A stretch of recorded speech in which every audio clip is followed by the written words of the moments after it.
Et bonjour, j'espère que vous allez bien. Bon, normalement, là, ça devrait être mieux niveau qualité. Ouais, il n'y a pas eu de vidéo la semaine dernière, comme vous le savez. Tout simplement parce que j'ai dû faire de la merde avec les paramètres de la caméra. J'avais dû toucher je sais pas quoi. Et en fait, je me croyais retourner dans les années 2000.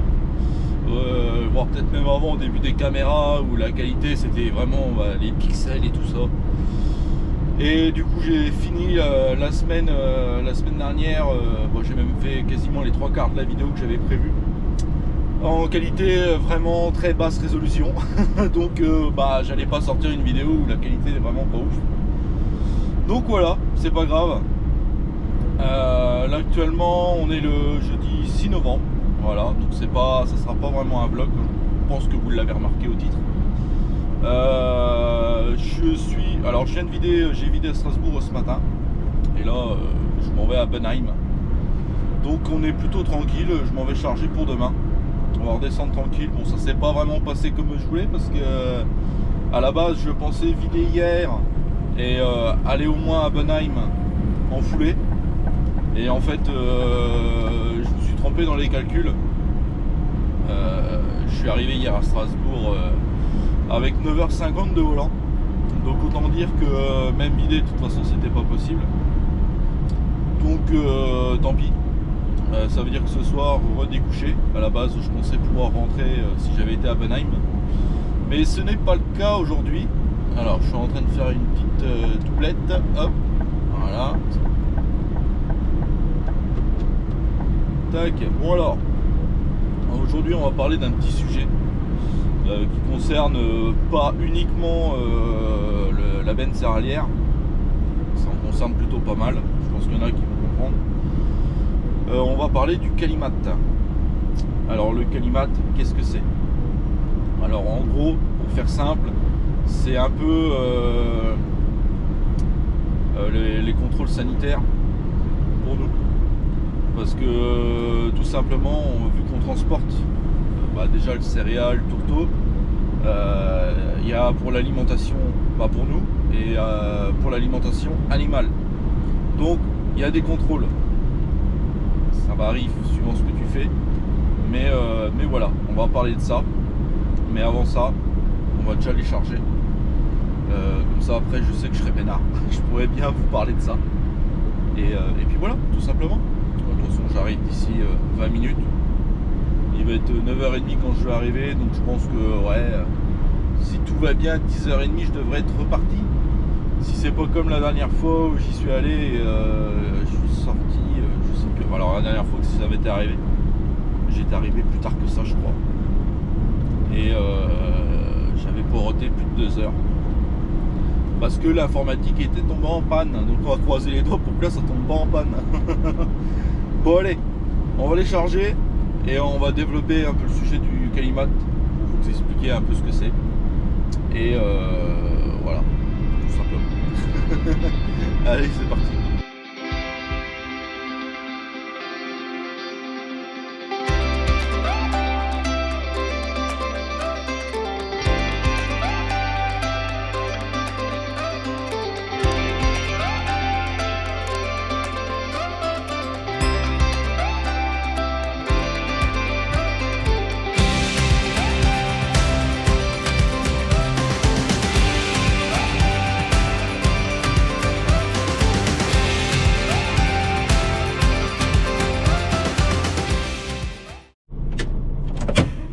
Tac, allez, on est chargé, il n'y a plus qu'à reprendre la route, direction de Berry. Bon, je rentre pas ce soir, hein, bien évidemment.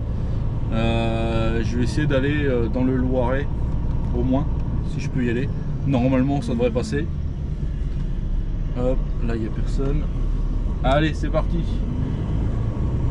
Bon, revenons-en à notre Qualimat. Alors, je vais rester dans les bases. Je vais pas rentrer dans le concret, enfin dans le, comment dire, je vais pas rentrer dans des explications un peu longues et compliquées. Je vais essayer de la faire au plus court. À la limite, pour ceux qui s'intéressent ça intéresse de se renseigner un peu plus, je vous mettrai en lien, en description, les liens de tout ce que je vais vous expliquer en gros. Mais voilà, je vais rester vraiment sur la base. On va pas rentrer dans les choses trop compliquées, malgré qu'il va y en avoir quelques-unes. Mais voilà, je vais essayer de faire au plus simple. Alors, du coup, le Qualimat, à la base, c'est les fabricants d'aliments en fait qui l'ont créé. J'ai plus la date précise. Est-ce que je peux essayer de vous trouver ça? Il me semble que je l'avais gardé avec moi. Tac tac tac. Je crois que c'est les années 2000. Voilà. C'est années 2000 que ça a été créé. Alors au début c'était vraiment un petit organisme. Et au fil des années, ça s'est vraiment développé. Donc en gros, comme je disais, le Qualimat en gros c'est pour la traçabilité et la sécurité sanitaire de ce qu'on fait. Voilà. Allez, maintenant on va attendre que ça passe. Donc voilà, grosso modo c'est ça. C'est le contrôle qualité. Enfin, vous voyez, on peut dire que c'est un contrôle qualité, mais surtout un contrôle sanitaire sur ce qu'on fait, sur tous les produits qu'on transporte. À savoir que, alors, je vais faire petit à petit. On va commencer je vais juste vous parler du Qualimat pour l'instant. Donc en gros, le Qualimat c'est un registre pour la traçabilité de ce qu'on transporte, pour les protocoles de nettoyage et donc le registre des lavages aussi également. Donc voilà, en gros, je vais commencer par quoi? Parce qu'en fait il y a tellement on va dire de chapitres. On va commencer par exemple par les lavages. En gros, dans le Qualimat, il y a 4 lavages. Je vais y arriver. Il y a 4 lavages. À savoir que nous, les lavages, c'est par lettres, donc A, B, C, D. Bon, ceux que j'utilise régulièrement, même très souvent, c'est le A et le B. Donc le A, c'est le plus simple, c'est un coup de balai. Voilà, tout simplement, il n'y a pas besoin de chercher plus loin, c'est le balai. Le B, c'est un lavage à l'eau propre, donc à l'eau courante. L'eau croupie ne fonctionne pas. Donc voilà, et le lavage C, il faut du produit de lavage. Donc généralement, c'est en fonction des matières qu'on a transportées. Je parle bien, en gros, c'est du savon. Et voilà. Et le lavage D, là, c'est le plus gros truc à faire. Il faut le désinfectant, savon, le lavage, l'eau. Voilà, il faut la totale. À savoir que dans certains endroits, une fois qu'on a fait une marchandise où il faut un lavage D, on ne peut pas tout recharger derrière. Voilà, c'est vraiment contrôlé à la lettre. Il y a des trucs qu'on ne peut pas faire après avoir fait un dé. Ça m'est déjà arrivé une fois. Dans mon ancienne entreprise, j'avais transporté du verre ménager. Donc en gros, le verre ménager, c'est là où vous jetez vos bouteilles dans les grandes bennes, enfin les containers, pas très loin de chez vous en gros. Et c'est ce que j'avais transporté, et derrière donc c'était un gros lavage, donc le lavage D avec désinfectant et tout ce qui va avec. Et derrière, il me semble que j'avais fait alors je sais plus combien j'en ai fait, peut-être 2 ou 3 tours où en fait il n'y a aucun risque derrière, parce qu'en fait le lavage en fonction de la marchandise, c'est pour éviter les contaminations. Il peut y avoir des trucs toxiques, enfin bref, il peut y avoir de la contamination, donc c'est pour éviter ça. Donc voilà. Donc ça, je vais parler des lavages. En parlant des lavages d'ailleurs, tout bêtement on pourrait croire qu'on peut aller n'importe où pour laver. C'est pas le cas. Donc ça marche que pour le B, C, D. Le A, on peut passer un coup de balai n'importe où en gros. Mais pour le reste, on ne peut pas aller n'importe où. Il faut aller dans des stations agréées Qualimat. Donc en gros, c'est des stations qui sont inscrites sur un registre Qualimat, où on a une liste complète de toutes les stations. Alors nous, on les a en France, mais je pense que c'est partout pareil, hein, tout en Europe. On a un registre qui doit être la même chose qu'en France. Donc voilà, on ne peut pas aller n'importe où non plus. On est obligé de suivre les stations et les... Comment on dit? Je vais retrouver mon mot. Mais voilà, en gros, il y a un protocole à suivre. Il faut le respecter à la lettre. C'est mieux. Si on fait que la moitié, ça marche pas. En sachant qu'on est assez contrôlé là-dessus. Donc voilà ce qui est pour les lavages. Qu'est-ce que je pourrais dire? Ensuite, on a aussi, alors ça concerne surtout les produits. Les produits qu'on transporte, hein, la marchandise en gros. La marchandise a un numéro d'identification. Alors, je vais essayer de le retrouver, mais là il faut que je prenne ma note parce que c'est de l'anglais. Et honnêtement, niveau anglais, je suis pas forcément le plus doué. Alors c'est l'International Database Transport for Feed. Donc en gros, c'est le numéro d'identification pour tout ce qui est graines d'aliments, tout ça. En gros, chaque marchandise a un numéro un peu comme une immatriculation, on va dire. Pour la faire simple, alors beaucoup de produits ont le même, hein, forcément. Tout ce que nous on transporte en matière première comme le blé, l'orge, le colza et tout ce qui va avec. Tout ce qui est aliments pour les animaux, tout ce qu'on emmène dans les brasseries, tout le crâne pour les brasseries, tout ça, c'est le même numéro. Mais par exemple, si je fais du gravier, si je fais de l'engrais minéral, si je roule des semences, c'est pas le même. Et en fonction du numéro, parce que il y a maintenant beaucoup d'entreprises le demandent en fait. Par exemple, comme là j'ai été à Benheim où quand je vais au Mérion en fait, on remplit une feuille avec les 3 précédents produits qu'on a transportés et on a le numéro IDTF, donc le numéro d'immatriculation du produit, pas de la marchandise. Je vais pas mélanger produit et marchandise parce que sinon ça va, même moi ça va m'embrouiller. Et mais en gros voilà, c'est la traçabilité du produit pour être sûr que tout est en règle, les lavages sont bien respectés, tout ça. Et en fonction des produits qu'on transporte, nous par exemple on a une liste avec tous les produits qu'on fait en général. On n'a pas tous les produits parce qu'on ne fait pas tous les produits. J'ai regardé tout à l'heure, je voulais essayer de vous trouver un produit en lavage désinfectant, mais j'ai pas parce que nous on n'en fait pas. Je n'ai pas gardé la liste que j'avais dans mon ancienne boîte parce que pour le coup elle était encore plus détaillée. Mais voilà, il y a des listes normalement que chaque entreprise donne à leurs chauffeurs pour être sûr de s'ils font un lavage ou pas. Mais en général, les affréteurs ils vous donnent le protocole s'il faut laver ou pas derrière. Généralement, c'est comme ça que ça marche. Nous, c'est comme ça que ça marche en tout cas. Donc voilà.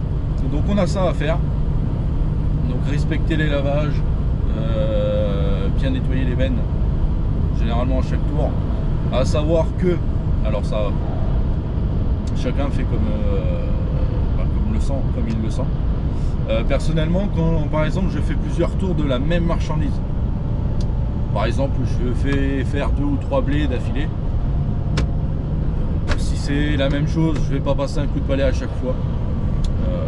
Généralement il n'y a vraiment pas besoin, surtout si en plus tu fais exactement le même client, il n'y a aucun intérêt de repasser un coup de balai en sachant que tu vas au même endroit à l'aller qu'au retour. Voilà. Alors ensuite, qu'est-ce qu'on peut dire?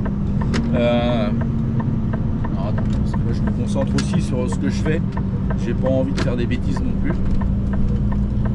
Hop, direction Strasbourg et après direction la National 4. Enfin, le National et l'autoroute, mais en gros National 4, Paris. Même si je vais pas jusqu'à Paris.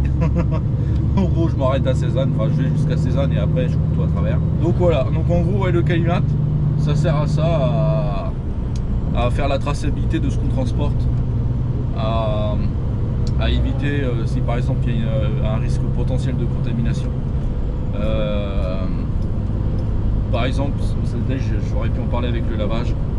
Si jamais on a des insectes dans la benne, je crois que j'en ai parlé il n'y a pas si longtemps que ça. Je sais plus si c'est dans le vlog précédent ou celui d'encore d'avant. Mais en gros, il arrive que parfois dans les céréales qu'on transporte, on a des insectes. Donc grosso modo, alors il y a plusieurs noms, mais nous c'est les charançons principales. Les autres noms des insectes, je les connais pas. Enfin, je les connais plus, on va dire. Mais la plupart du temps, nous c'est les charançons. Et ça c'est pareil. En théorie, donc quand on fait 2 céréales, mais que le céréale qu'on vient de transporter a des charançons, c'est même pas en théorie, c'est en pratique. Il faut laver la benne à l'eau. Voilà, donc c'est un lavage B. Alors qu'en théorie sur la liste, il n'y a pas besoin de lavage, mais pour éviter la contamination avec les insectes, on lave. Voilà, il faut passer un coup d'eau dans la benne. Quand je dis passer un coup d'eau, c'est pas que les parois, le fond de la benne, le tablier et les portes, c'est aussi la bâche, parce que ça peut arriver que des fois les insectes aillent dans la bâche. Donc il faut bien tout nettoyer. Voilà. Je pense que je vais vous mettre sur le trépied parce que je pense qu'il va y avoir un tout petit peu trop de bruit là où vous êtes, sur le coin de la portière. Je vous reprends tout de suite. Voilà, ça sera quand même beaucoup mieux. Alors, où c'est que c'est que j'en étais. Ouais, il y a des protocoles à suivre. Il faut que nous, en tant que chauffeur, on respecte. Dans la théorie, normalement, il y a une formation, mais bon, la formation, en vrai, c'est pas vraiment une formation. En gros, une fois qu'on a la liste, qu'on nous dit qu'il faut laver ou quoi que ce soit, voilà, il y a juste à suivre les consignes et basta. Mais voilà, dans la théorie, il y a une formation. À savoir qu'on peut être contrôlé. Donc en gros, on a des audits. Hop. Donc on est assez contrôlé là-dessus. En gros, ce qu'on nous demande généralement, enfin ce qu'on demande aux transporteurs, pas à nous en tant que chauffeurs, mais généralement c'est aux entreprises directement. En parlant de la benne, par exemple, parce qu'il n'y a pas que la benne pour le coup, hein, il y a les citernes, il y a les pulvées. À partir du moment où c'est du vrac, généralement, ça marche. Voilà. Il faut au moins que la benne soit étanche, ce qui est plutôt normal. Qu'il n'y ait pas de fissure, en gros qu'il n'y ait pas de trou, voilà, tout simplement. Et que la bâche soit assez étanche. Voilà, qu'il n'y ait pas non plus, ça soit pas une passoire. Voilà. Là-dessus, qu'est-ce qu'on peut dire? Alors, il me semble, si je raconte pas de bêtises, que les entreprises sont contrôlées. Alors, on est contrôlé assez régulièrement, mais il me semble que les audits, ça doit être une fois tous les 3 ans minimum. Malgré qu'il peut y avoir des contrôles autres. Je suis encore en train de dépasser, vous m'excuserez parce que les gens n'avancent pas sur l'autoroute. Voilà. À rouler à 80, 85, 9 kilos quand même, merde. Donc voilà, donc c'est des trucs quand même assez stricts dans le transport. Il n'y a pas que ça dans le transport qui est strict, mais pour le Qualimat, c'est comme ça que ça marche. Faut quand même respecter un minimum de choses. Et c'est ce qu'on nous demande et c'est ce qu'on fait tout simplement. Ensuite là-dessus, qu'est-ce que je pourrais dire? Alors le Qualimat, dans la théorie, il n'est pas obligatoire. Mais il est quand même très fortement indispensable. Donc c'est un tout petit peu comme s'il était obligatoire. Je sais pas là-dessus par contre. Je vais pas confirmer le truc, mais il me semble par exemple que les agriculteurs, eux, c'est vraiment à confirmer parce que je pourrais pas vous le confirmer à la lettre. Il me semble que eux n'ont pas forcément besoin de l'avoir, en sachant qu'ils font que ça. Mais ils doivent avoir un autre truc dans le même style, je pense. Parce que ils transportent quand même du crin qui est destiné à l'alimentation animale, mais pas que, comme je vous disais, il y a un petit peu que ça va pour nous aussi. Voilà. Donc par exemple pour faire les huiles, voilà, pour la bière, voilà, tout ce qui a un petit peu de grains, pas de céréales ou quoi que ce soit, voilà, c'est aussi destiné pour nous.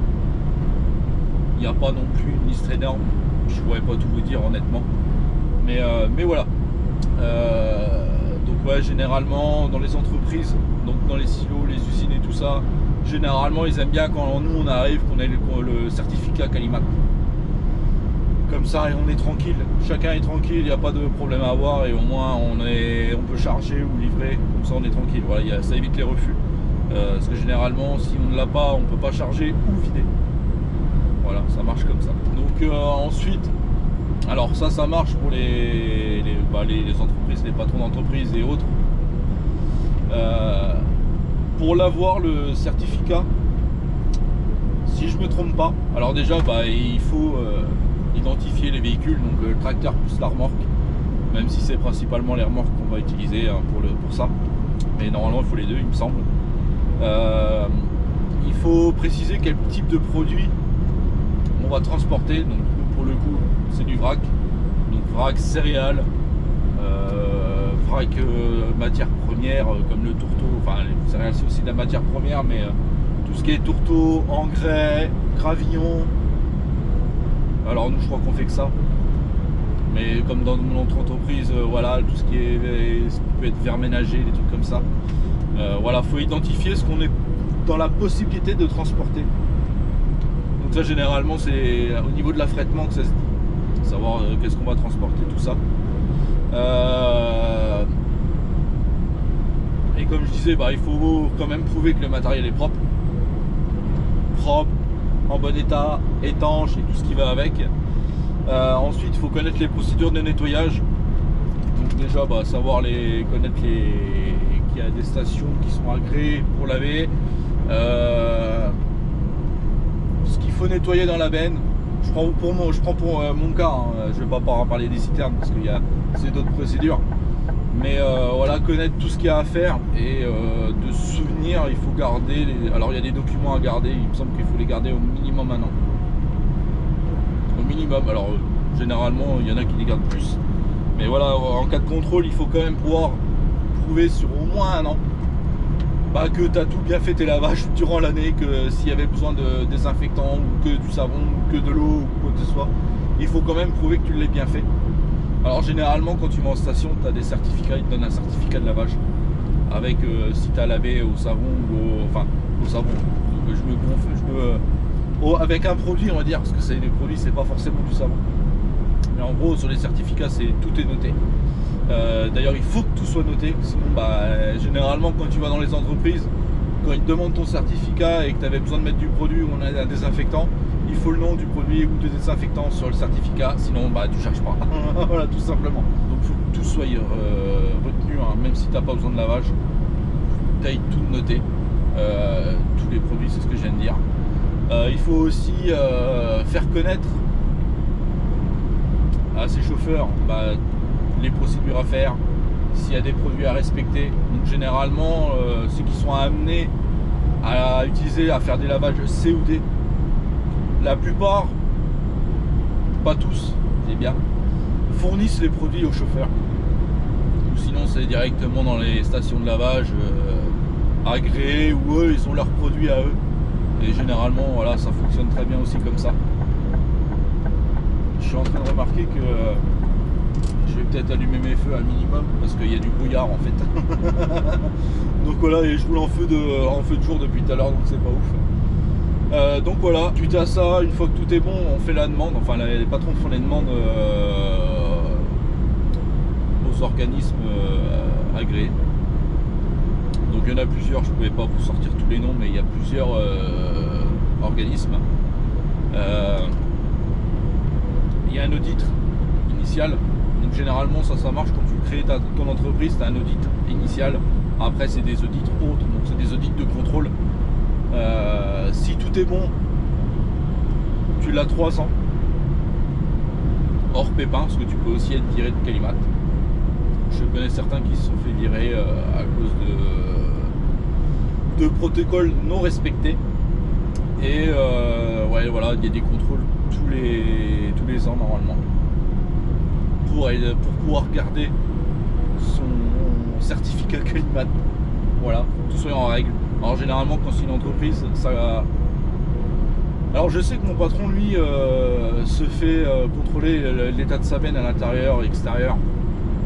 Mais alors nous c'est plus compliqué vu qu'on est sur la route, mais vu que mon patron fait du régional, il va chez l'affréteur et en gros ils sont contrôlés là-bas. Et donc voilà, faut que tout soit à jour sur les Calimat pour le garder, il faut que tous les bons de lavage soient gardés, il faut que tous les lettres de voiture soient gardés pendant minimum un an. Et en fonction des trucs, il faut que les chauffeurs soient continuellement formés sur tout ce qu'il faut faire comme lavage, donc sur tous les protocoles, sur toutes les règles à respecter. Voilà, je pense d'avoir fait le tour sur ça. Et ouais, une fois que tu as fait tout ça, donc tu peux les charger dans quasiment, non pas quasiment, mais dans toutes les entreprises où il le faut le contrôle de Calimat. Et c'est comme ça que le suivi se fait. En gros la marchandise est tracée comme ça. ça évite les contaminations comme je viens de dire, ça prouve que l'entreprise respecte les protocoles, les règles à maintenir et tout ce qui s'ensuit. Et voilà, je pense avoir fait le tour. Donc ouais, donc alors ça marche pour tout ce qui est alimentation animale et autres, mais dans le monde agricole minimum. C'est à partir du moment où tu fais de l'agroalimentaire, tu es obligé de l'avoir, tu es obligé d'avoir un certificat Qualimat. Quand tu fais du caillou, même il me semble que même l'engrais, il me semble que tu n'es pas forcément obligé de l'avoir. Mais bon, généralement, ben céréalière, à partir du moment où, enfin, comme je l'aurais dit, je repars. À partir du moment où tu fais du céréal, voilà, tu es censé l'avoir. Ça marche pour les autres. Il y a beaucoup de secteurs de transport où il le faut, donc tout ce qui est pulvé alimentaire, les citernes alimentaires également, les fonds mouvants, il y en a. Alors pas tous, hein, comme je le dis, hein, il y en a, par exemple, en fonds mouvants, ils ne font pas forcément que du Qualimat, donc que de l'agroalimentaire. Il y en a qui font que du bois, de la plaquette et tout ça. Il y en a qui font que alors des produits recyclés, on va dire ça comme ça, mais grosso modo, moi ceux que je connais, ils font du déchet ménager. Donc ça, bah, il n'y en a pas vraiment besoin, et dans tous les cas derrière, ça sera automatiquement refusé si tu charges du céréal. Voilà. Même ceux qui font la ferraille, il n'y en a pas besoin. Ceux qui en font en longueur d'année, alors il y a certains transporteurs qui font de la ferraille et du céréal. Mais généralement, si je me trompe pas, quand tu fais de la ferraille, tu as interdiction de charger du grain tout de suite après. Voilà, faut faire. Généralement, tu fais d'autres transports, du gravier, des trucs comme ça, de l'engrais ou quoi que ce soit. Même, je suis même pas sûr que l'engrais ait même le droit. Mais voilà, il faut un certain nombre de chargements précédents et bien évidemment le lavage des, donc nettoyage à l'eau, au savon, enfin au produit et au désinfectant. Voilà, pour éviter toute contamination pour la suite, pour éviter de contaminer le grain que tu vas charger derrière. Et voilà, je pense que j'ai fait le tour sur le Qualimat. Après, comme je disais, si vous voulez plus approfondir le truc, je vous mettrai 2-3 liens. Donc le lien du site Qualimat, voilà, ça explique plus en détail ce que c'est. Voilà, moi je vous ai dit, je voulais pas rentrer dans les détails, mais en gros, j'ai fait la base. J'ai pas trop envie de faire une vidéo d'1 heure sur le sujet. À la limite, si vous avez des questions, je pourrais y répondre en commentaire, ça, il n'y a pas de problème. Je parle aussi un peu de mes bases et des notes que j'ai récupérées pour faire une petite base. Voilà.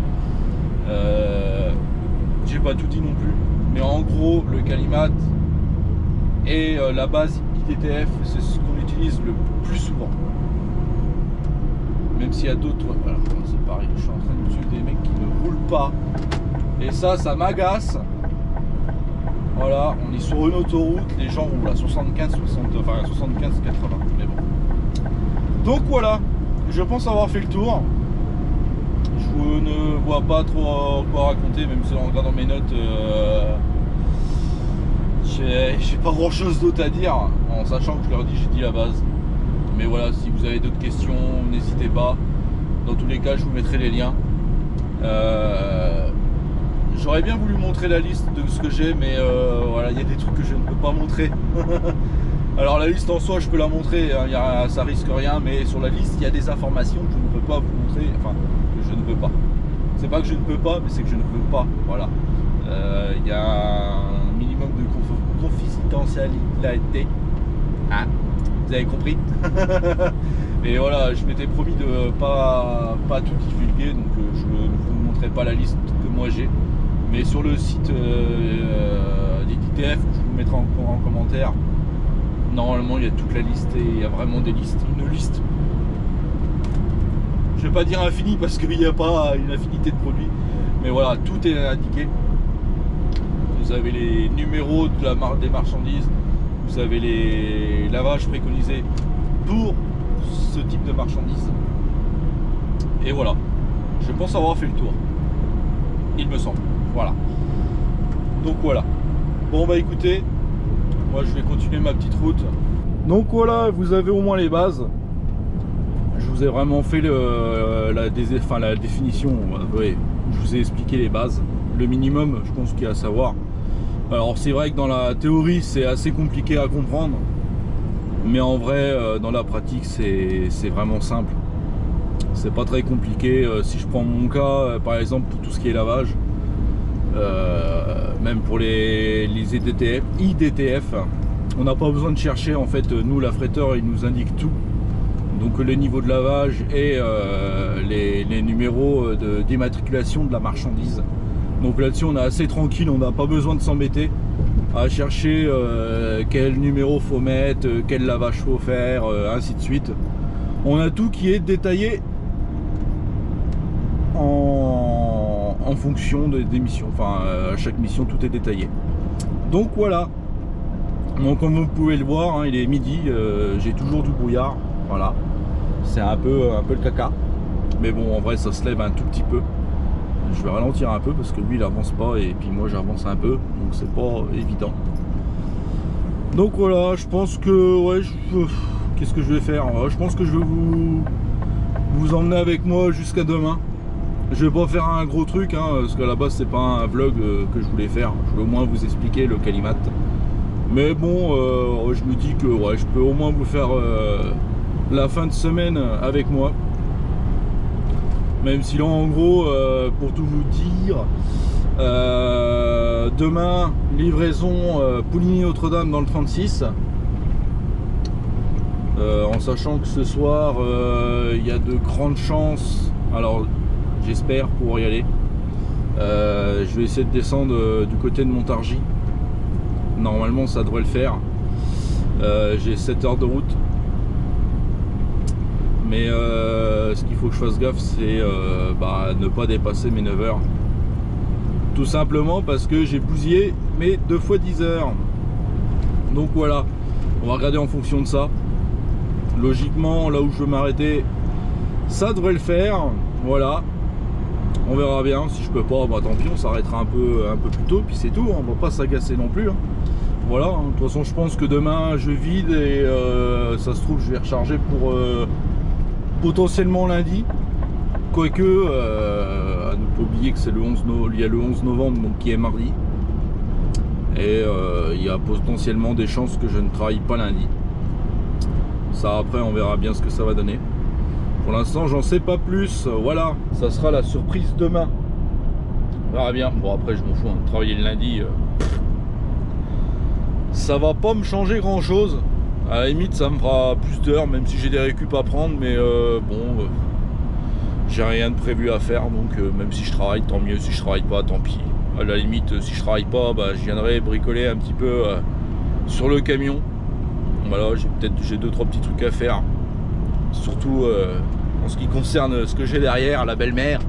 Voilà, voilà, faudrait que je change mon coussin d'air, ce qui serait plutôt pas mal. Bon, comme je dis, hein, pour l'instant ça risque rien, à part une petite fuite d'air. C'est pas ouf quand même, mais bon, dans le fond ça risque pas grand chose, mais bon, ça sera bien de le changer quand même, voilà. Parce que plus je vais attendre, moins ça sera bon, voilà. On va pas se mentir. Bon allez, je continue ma route. Là j'ai récupéré la 4. J'ai récupéré la 4. Après on va récupérer la Nationale 4 jusqu'à Cézanne. Et après on va récupérer le Mériot, Sens, Courtenay, Montargis. Et pour aujourd'hui, je pense que ce sera déjà pas mal. Voilà. On a refait un petit tour d'Alsace. Ça faisait un petit moment que j'étais pas venu. Voilà. Donc ça fait du bien de temps en temps de refaire des tours comme ça me plaît.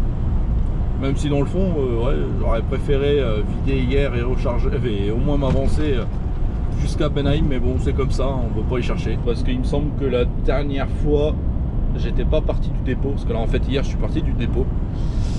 Il me semble que la dernière fois j'étais parti de Montargis. En gros j'avais gagné 2 heures sur mon chemin et c'est les 2 heures qui me manquaient grosso modo hier. Non aujourd'hui, oui si hier. Pour pouvoir vider et m'avancer. Mais bon c'est pas très grave. Bon allez, je continue ma route. Je pense que je vais pas trop tarder à m'arrêter pour casser la croûte. Voilà. Parce que je veux pas vous mentir, je commence à avoir un petit creux. Mais ouais, de toute façon, il va falloir que je refasse une coupure. Parce que là, en fait, j'ai déjà fait ma coupure. Bah, ouais, ça se trouve un peu dégueulasse l'autoroute. Mais au moins pour pouvoir m'avancer au maximum. Parce qu'il y a des endroits où pour se garer, c'est un peu la merde. Voilà. Là, j'ai anticipé le truc, même si dans le fond, il n'y avait pas forcément besoin. Mais bon, voilà, c'est pas très grave si je suis obligé de refaire une coupure. Disons que si j'avais pas fait ma coupure, je pense que j'aurais été limité par mon temps de service. Malgré que j'ai pas trop attendu. Mais voilà. J'ai le temps. C'est à vider que demain. Donc tranquille. Bon allez. Je vous reprends plus tard. Les amis, vendredi 7 novembre. Voilà. Bon, il est un peu tard, il est déjà midi et quart. Je vais pas tarder à m'arrêter, manger. De toute façon, je vais bientôt arriver à mes 6 heures de temps de service, donc je vais pas avoir le choix de faire ma petite coupure. J'ai vidé ce matin mon petit aliment que j'ai chargé à Benheim hier. Je suis pas arrivé de bonne heure. Bah après, je pouvais pas faire autrement. Coupure oblige. Je suis arrivé chez mon client à 10h passé, 10h10 je crois, et il y avait du monde devant moi, donc voilà, je devais faire un tour de gravier, mais il a été annulé parce que je pouvais pas recharger avant midi. À la limite ça m'arrange parce que honnêtement je sentais bien le 0,2 arriver, mais finalement je m'en vais recharger du colza pour lundi. Ouais, je travaille lundi. C'est pas très grave, à la limite j'avais pas grand chose de prévu lundi, donc que je travaille ou pas, ça me gênait pas plus que ça. Donc voilà, on va aller faire un petit tour au Merriot lundi. Bon, je pense que ça va être un aller-retour avec rechargement sur place pour mercredi du coup. Donc tranquille, voilà, on va pas s'agacer. Enfin bref. Si je voulais juste rajouter une petite chose que j'ai pas rajouté concernant le Qualimat, mais c'est pas vraiment du Qualimat. On va dire que c'est une spécificité suivant le transport, mais parce qu'on m'en avait parlé. Parce qu'à la base, le sujet du Qualimat, c'est l'un d'entre vous qui m'y a fait penser. Je me suis dit que c'était pas une mauvaise idée. Mais il y a une autre chose pour laquelle je suis pas du tout calé. Ou je sais pas, enfin. Disons que j'ai 2-3 petits trucs, mais vraiment c'est léger comme connaissance. Donc c'est pour ça que j'en ai pas parlé. Est-ce que c'est quelqu'un que je connaissais? Ouais, je crois que c'était quelqu'un que je connaissais. Je suis pas sûr. Enfin bref. Ouais, il arrive parfois en benne. Alors c'est pas souvent. Moi de souvenir, ça m'est arrivé une fois. Ouais, une fois ou deux grand max. Et c'est quand je faisais de la semence. Mais je crois que c'était de la semence assez particulière. Enfin, je sais pas. Bon, ça change rien. Hein, c'était de la semence bête et con. Hein. Tant que je roulais, ça m'inquiétait pas. Et en fait, sur ces semences, la spécificité, c'est qu'en gros, on est plombé. Donc, ils nous mettent un plomb aux portes et aux trappes. Voilà, pour éviter que ça soit ouvert. Enfin, que ça soit ouvert. Ça peut être ouvert en forçant quoi, mais au moins ça montre que nous en tant que conducteur on n'y a pas touché. Donc ils nous mettent un plomb à l'arrière. Alors c'est pas tout à fait les mêmes plombs qu'on peut retrouver que ce soit en TOT ou en frigo ou même autre, hein, comme je sais qu'il y a des citernes alimentaires où généralement c'est plombé aussi. Mais là c'est des petits plombs vraiment avec de la ficelle. Moi c'était ça que j'avais eu. Mais ouais, je suis pas assez calé là-dessus pour en parler. J'aurais peut-être pu faire des recherches, mais le peu que j'ai regardé, j'ai rien trouvé d'intéressant à dire. Voilà. Enfin, je trouvais des trucs, mais ça se rapprochait plus du secteur de TOT ou frigo ou citerne alimentaire. Bon, après, ça revient au même, mais bon, je voulais trouver quelque chose vraiment sur la benne, j'ai pas trouvé. Bon, après, j'ai peut-être mal cherché, ça se peut aussi. Mais voilà. Juste pour dire que parfois en benne on peut être plombé, même si c'est très rare, mais ça arrive. Voilà, ceux qui connaissent, hein, qui ont l'habitude d'être plombés en benne, les commentaires, il n'y a pas de problème pour expliquer le pourquoi du comment. Moi honnêtement je me rappelle plus, donc je ne vais pas détailler ce sujet. On verra plus tard, à la limite, mais pour l'instant, non. Bon, allez, moi je devrais pas tarder à m'arrêter. De toute façon, il me reste 10 minutes. Ouais, même pas 10 minutes de temps de service. Donc voilà. Quoique, non, il m'en reste un petit peu plus longtemps, je crois. Ouais, j'ai fait un quart d'heure, mais bon, ça n'empêche que je vais m'arrêter quand même dans peu de temps, parce que j'ai rendez-vous que début d'après-midi chez mon client. Malgré que je vais en être pas très loin. Mais bon, je n'ai pas l'intérêt de s'agacer. Sachant qu'une fois que je suis chargé, je serai à même pas une demi-heure du dépôt. Donc bon, on va pas s'agacer, surtout que là c'est un chargement en boisseau, donc ça va aller très vite. Donc voilà, on va passer un petit budget sur le camion, ça y fera pas trop de mal parce qu'il est affreux. Je vous montrerai après quand je serai arrêté. Il est vraiment dans un piteux état. Malgré que cette semaine, peut-être début de semaine, je crois, je me rappelle même plus. J'ai pas dû taper de flotte.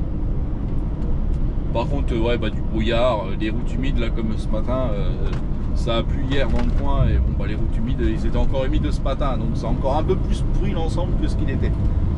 Mais voilà, ça y fera du bien, surtout je crois que la semaine prochaine, ça annonce pas trop mauvais, normalement. Donc voilà, on aura un petit camion propre. Parce que là, ouais, entre les vitres où on voit plus rien, les rétros, c'est pareil. Voilà quoi, ça va 5 minutes. Allez. Bon allez, moi je vais pas tarder à m'arrêter, je pense que d'ici même pas 10 minutes je serai arrêté, je pense. Voilà, un truc comme ça. Et puis je vous reprendrai là, je vous montrerai un peu le piteux état du camion. Bon allez les amis, je vous montre un peu ça, le temps que la gamelle elle chauffe. Voilà l'état du camion, comment il est. Il est propre, ça brille. Voilà. Et encore, je pense que ça se verra. Ouais, alors je suis sur le bord de la route. Voilà. La benne, elle est même plus, elle est encore blanche, mais bon, moi je la vois marron, je sais pas ce que ça va rendre en vidéo, mais ça brille. Voilà, elle est propre. Ouais, je suis débâché, je voulais montrer la bâche, mais je suis débâché. Je sais pas si on se rend bien compte, hein, quoique même pas, on s'en rend pas très bien compte, mais là ça se voit bien, pour le coup. Alors je fais gaffe au trou, voilà, ça évitera que je me blesse. Voilà. Ah, c'est joli, hein. C'est joli. On se rend bien compte dans les jantes. Ah, c'est propre de chez propre. Bon, allez. Moi, je vais aller casser la croûte. Et on va aller tranquillement chez le client juste après. Et puis voilà, quoi. On va faire comme ça. Bon, allez. Je vous reprends tout de suite après. Les amis, on est sur une fin de chantier. Ah, je viens de passer un coup sur le camion, ça brille déjà plus. Hein. Ah oui, c'est déjà mieux. La benne est redevenue blanche, impeccable. Bon, je vais vous montrer jusque derrière quand même. Le plus important, c'est les portes. Parce que c'est vraiment là où on récupère le plus de merde. Voilà. Ah. Je crois que ça n'a pas trop apprécié la flotte. Bon bah allez, je vais changer 2 ampoules avant de tout ranger. Impeccable. Alors des fois, il y en a qui connaissent la technique, mais voilà, ça marche pas très longtemps. Et je vais quand même la changer au cas où, parce que ça c'est une ampoule qui va pas durer. Et bon bah celle-là elle est morte de chez morte du coup, mais bon c'est pas très grave. Voilà. C'est pas très gênant, faut juste que je refasse mon plein de stock d'ampoules. Parce que j'ai dû changer une ampoule en début de semaine et j'en ai plus en rab, donc on va aller changer ça, enfin on va aller chercher ça plutôt, on va aller en remettre. Voilà, on va déjà ranger ça, hop, voilà, on attend que la luminosité revienne tranquillement. Voilà, allez, on va ranger ça. Alors attendez, je vous pose 2 secondes, tac, voilà. Ouais, parce que sinon c'est un peu compliqué de manœuvrer avec quelque chose à la main. Oh, j'y arrive, mais bon. Voilà, il n'y aura plus que l'intérieur à faire, à nettoyer. Un petit coup de propre pour la semaine prochaine, ça fait pas trop de mal. Là j'ai le temps, en plus il est tout juste 4h30. Je suis rentré, ouais, ouais, 2h30, 3h je crois de souvenirs. Donc bon, on va dire que c'est pas trop mal, on va pas se plaindre. Voilà, allez on manœuvre tranquillement. Et voilà, c'est une affaire réglée. Bon, et ben on va aller changer l'ampoule. Comme ça sera fait, j'aurai pas besoin de le faire lundi. Et bon, ça ira bien. Je suis claqué, même si c'était pas une grosse journée. Mais bon, bah ça suffit, hein. Ça suffit. Donc voilà, lundi, direction le Mériot. Et après, je m'en vais, je sais plus trop où. Mais de souvenir, ouais, ce que j'espère, c'est qu'il faut que je vide de lundi soir. Et on va essayer de calculer pour que ça fasse en sorte que je puisse rentrer quand même, parce que j'ai pas l'intention de passer mon 11 novembre dans le camion. Donc voilà, on verra bien ce que ça va donner. Bon, bah sur ce, n'hésitez pas, si vous avez aimé la vidéo, le petit pouce bleu, le petit commentaire qui va bien. Même si vous avez d'autres questions par rapport au Qualimat ou même autres, il n'y a pas de problème, j'essaierai de répondre au mieux. Donc ouais, le petit partage, le petit abonnement, la petite clochette comme d'habitude, il n'y a pas de souci. Moi je vous souhaite un bon week-end, une bonne semaine, un bon matin, une bonne après-midi, une bonne soirée, tout ce que vous voulez comme toujours. Et on se retrouve samedi prochain, 18 h, pour une nouvelle vidéo. Et on fera toujours attention aux paramètres de la caméra pour éviter de faire de la merde. Allez, je vous dis à bientôt.